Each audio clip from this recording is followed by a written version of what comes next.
Welcome back to Music Theory Logic. Andrew here, and today is another video about some Serum functions. And Serum, if you're not familiar with it, is one of the most common synthesizers that people who make electronic music and now hip-hop use. It's one of the most affordable workhorses. I highly recommend checking it out if you don't have it. And today I'm going to show you how it can actually work as a sampler. Let's go ahead into Logic. So for those of you experts in Serum, you can skip this. You probably already know this, but if you're like me, where you know some of Serum or you've loaded presets, you've done sound design, this may have been something that you overlooked a little bit. And past that, understanding how it works is another thing I'm going to talk about. So I did a video last week about using a Logic's EXS24 to make a playable patch out of this sample right here. Now, this is kind of like really similar, the same sort of thing, but I didn't start this way because not everyone has Serum. So you can do this with default Logic presets or default Logic built-in instruments, the EXS24 or the newer sampler. If you happen to have Serum, you can get the same functions via the noise oscillator, but you can also do some other cool stuff. So first of all, brief overview of Serum. We have 4 oscillators. We have the sub oscillator, oscillator A, oscillator B, and the noise oscillator. We can use all 4. We can use one or a couple of them. We can modulate one based on another, all sorts of stuff that we can do.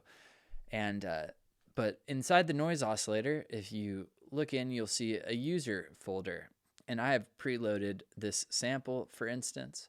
But the way you're going to do this, it's pretty simple. Let's say you use Splice and you're like, oh, I have these vocals and I want to get these vocals into Serum so that I can build sounds with them and sample them.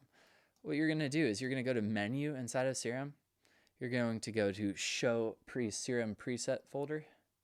Now you can find this on your computer without using that, but it's pretty useful that they built this in. It's going to be under your Mac HD library audio presets, extra records, Serum presets.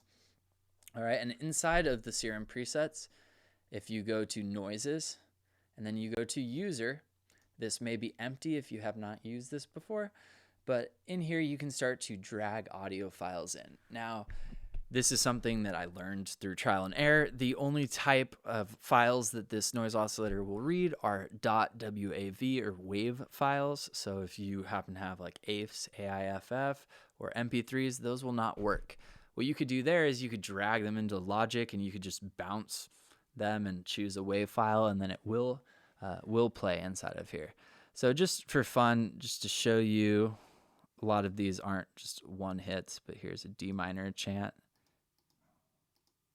All right, which we won't hear until it's inside of my Logic session. But if I grab this, I drag it in, I could take this other one and drag it in just for fun. Now, one thing you'll notice is that if you go back into your noise oscillator without restarting Logic or whatever DAW you're in, you're not going to find these.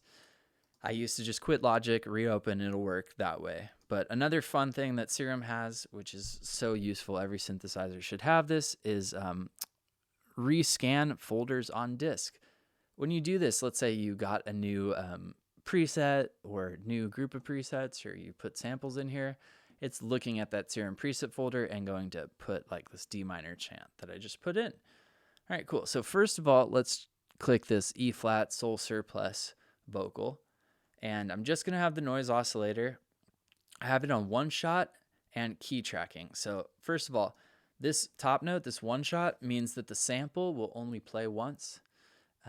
When you hit, if I do not have this on, it's going to repeat that multiple times.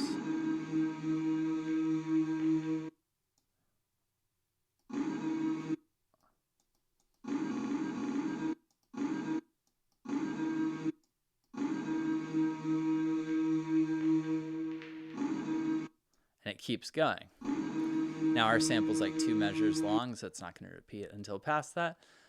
But a lot of times you're going to want one shot just so that you only hear it when you actually tell the MIDI to play something. All right, cool. This next thing is called key tracking. What that's going to do is change the pitch of the note. Notice if I don't hit that, wherever this is, it's the same pitch.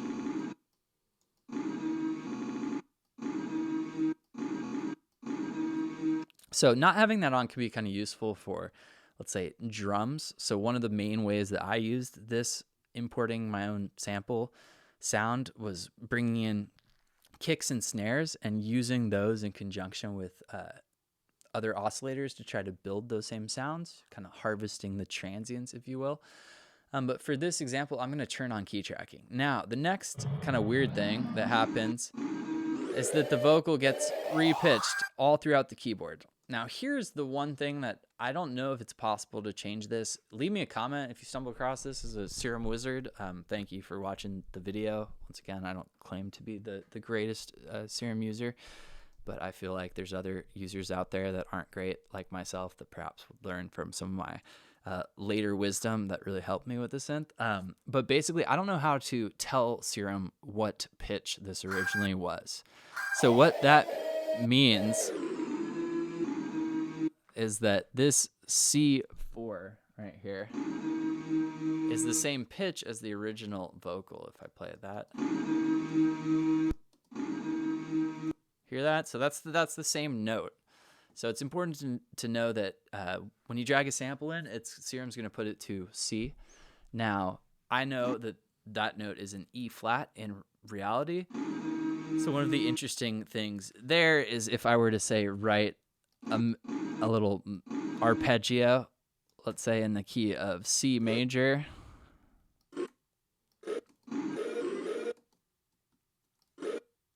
If I continue that. So that is basically in the key of E flat major.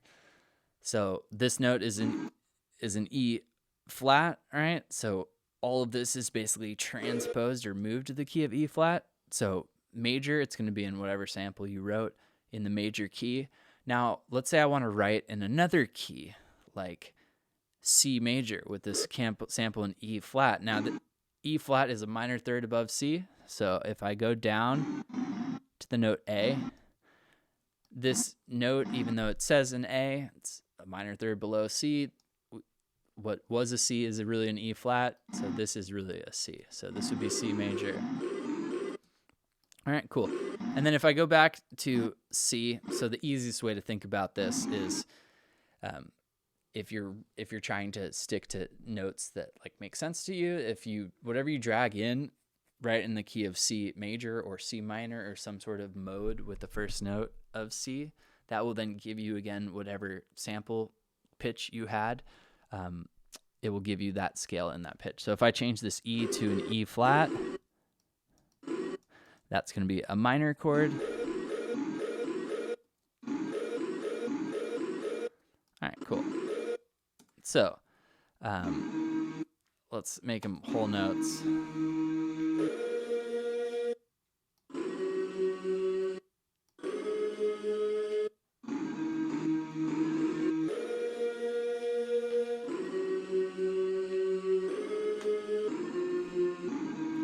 Cool. So that's really similar to the melody I wrote in the sampler demo for the EXS24.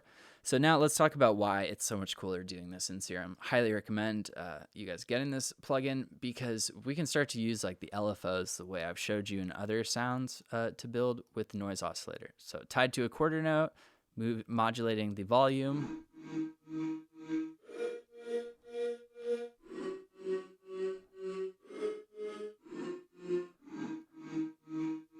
Makes a cool pluck sound. Now, one extra area of music theory, I just thought of this, that would be some problem I'd run into, is if I turn on the noise or another oscillator and I play those notes.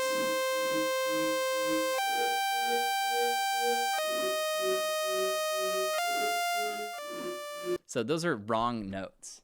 All right, now I can take this down. I could go down a minor third, so 1 semitone, 2 semitones, 3 semitones for a minor third.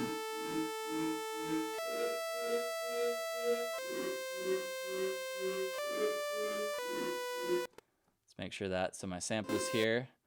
1, 2, 3 to get to C. Actually, I don't want to go down 3, I want to go up 3 to make that an E flat. Maybe this will sound more correct.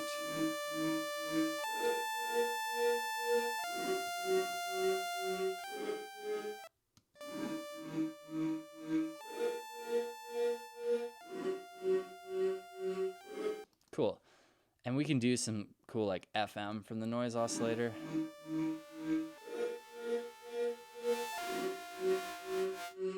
Add a little bit of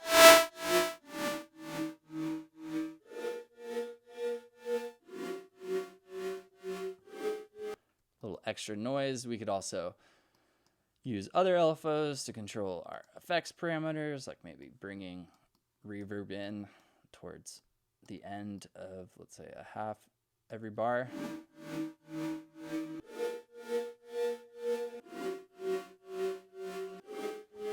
Now, if I turn off our oscillator A,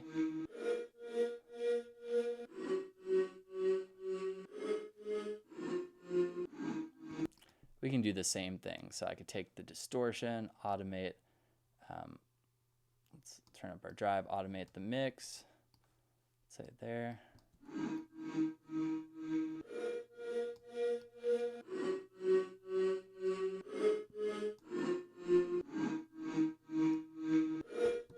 Really, sky's the limit. So without going more in depth into Serum, basically using your own sounds, if you get them from Splice and you bring them into the noise oscillator user preset folder, you rescan the folders or you restart whatever DAW you're using, you'll find them here. And you can use these to do all sorts of really cool stuff. So like one of the other ways I did this was I would use like a kick drum like this.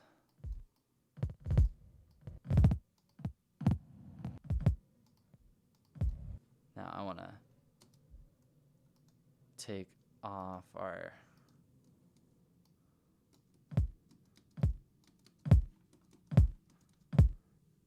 now I have a kick there. I could take this with our analog, so I want to turn off key tracking actually, so it's the original kick, and I could use like the analog bass drum sine wave down an octave. Let's find a pitch that works for us.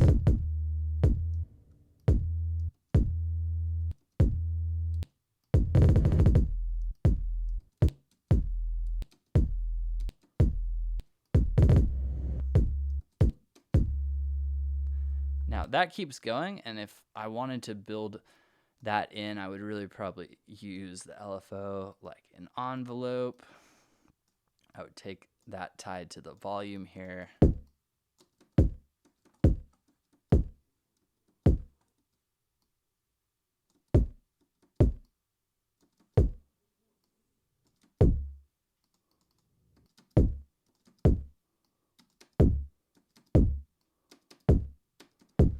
And all of a sudden, you can build new drums with old drum samples. So there's really all sorts of stuff you can do with that. Hopefully you found that helpful. If you have any questions for me on that technique, or you try to do what I just showed you and it doesn't work, I would be happy to help you with that. Once again, all the effects pedals you have, synthesizers, your own built-in default stuff, like the sky is the limit with understanding all this stuff. Most plugins have many, many different layers to them. But that technique right there, using an audio sample from Splice and then being able to play it with Serum or use other stuff you know how to do, is super, super helpful. And I hope that helped you. If it did, you would help me out a lot by subscribing to the channel. I come out with videos like this all the time. Go make some music. Thanks for hanging out with me, and I'll see you next time. Cheers.